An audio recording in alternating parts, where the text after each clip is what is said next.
Hi പ്രിയമുള്ളവർ, ഇങ്ങോട്ടൊന്ന് നോക്കിയേ. ഈ മാവിൻ്റെ നിങ്ങളൊരു മാവ് കൃഷി ചെയ്തിട്ടുള്ളൊരു വ്യക്തിയാണോ? നിങ്ങളുടെ പുരയിടത്തിൽ മാവിൽ ഇത്തരം ഒരു പ്രശ്നം കണ്ടിട്ടുണ്ട്? ഇങ്ങോട്ട് നോക്കൂ.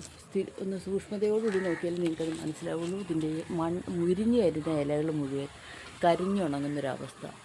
ഇത് ഒരുവിധം മാവിനൊക്കെ കണ്ടുവരുന്നൊരു പ്രധാനപ്പെട്ട പ്രശ്നമാണ്. ഒരു കീടത്തിൻ്റെ ആക്രമണവും ഇത് കൂടാതെ ഒരു ഫംഗസിൻ്റെ അറ്റാക്ക് രണ്ടും കൂടെ ഉണ്ട് ഇതിനകത്തുണ്ട്. അങ്ങനെ വരുമ്പോഴാണ് ഇത്തരം രീതിയിൽ മാവിൻ്റെ പുതിയ ഇലകൾ ഒരുമാതിരി കരിഞ്ഞ അവസ്ഥയിലും ബാക്കിയുള്ള അടിയിലോട്ടുള്ള ഇലയ്ക്കൊന്നും വലിയ പ്രശ്നം വരില്ല. ഇങ്ങനെ വരുമ്പോൾ ഇതിൻ്റെ കായ്ഫലത്തിന് അത് വളരെ ബാധിക്കും. അപ്പോൾ നമ്മൾ ചെയ്യേണ്ട പ്രധാനപ്പെട്ടൊരു കാര്യം എന്ന് വെച്ചാൽ ഈ ഒരു അവസ്ഥ അതിൽ കാണാം. ഇത് നമ്മൾ ചെയ്യേണ്ട പ്രധാനപ്പെട്ടൊരു കാര്യം എന്ന് വെച്ചാൽ കോപ്പർ ഓക്സിക്ലോറൈഡ് 3 ഗ്രാം 1 ലിറ്റർ വെള്ളത്തിൽ തളിക്കുകയും അതിനോടൊപ്പം തന്നെ എക്കാലക്സ് 2 ml 1 ലിറ്റർ വെള്ളത്തിൽ കലക്കി ഈ മാവിൻ്റെ ഇലകളിൽ മൊത്തത്തിൽ നല്ല രീതിയിൽ ഒരു സ്പ്രെയർ ഉപയോഗിച്ച് നല്ല രീതിയിൽ സ്പ്രേ ചെയ്യണം.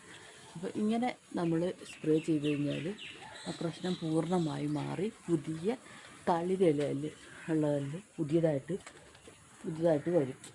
അപ്പോൾ നമ്മൾ ചെയ്യേണ്ട കാര്യങ്ങൾ മനസ്സിലായല്ലോ. എക്കാലക്സ് 2 ml 1 ലിറ്റർ വെള്ളത്തിൽ കലക്കി അതിനോടൊപ്പം തന്നെ കോപ്പർ ഓക്സിക്ലോറൈഡ് 3 ഗ്രാം 1 ലിറ്റർ വെള്ളത്തിൽ കലക്കി മാവിൻ്റെ ഇലയിൽ നല്ല രീതിയിൽ തളിക്കണം. ഇലകളിൽ പൂർണ്ണമായി തളിച്ചു കഴിഞ്ഞാൽ ഈ സുഖം മാറി പിന്നീട് വരുന്ന ഇലകൾക്ക് മണ്ട ഇലകൾക്ക് ഒരു പ്രശ്നവും വരില്ല. അല്ലാത്ത പക്ഷം മാറുകയേ ഇല്ല. ഇത് സ്ഥിരമായിട്ട് ഈ അസുഖം പണ്ട് വരുന്ന തളിരില മൊത്തം നഷ്ടപ്പെട്ട് മാവിലുള്ള കായ്ഫലം കുറയാൻ ചാൻസ് ഉണ്ട്. അപ്പോൾ ഇനി ഈ പ്രശ്നം കണ്ടാൽ ഇതുപോലെ സ്പ്രേ ചെയ്യുക.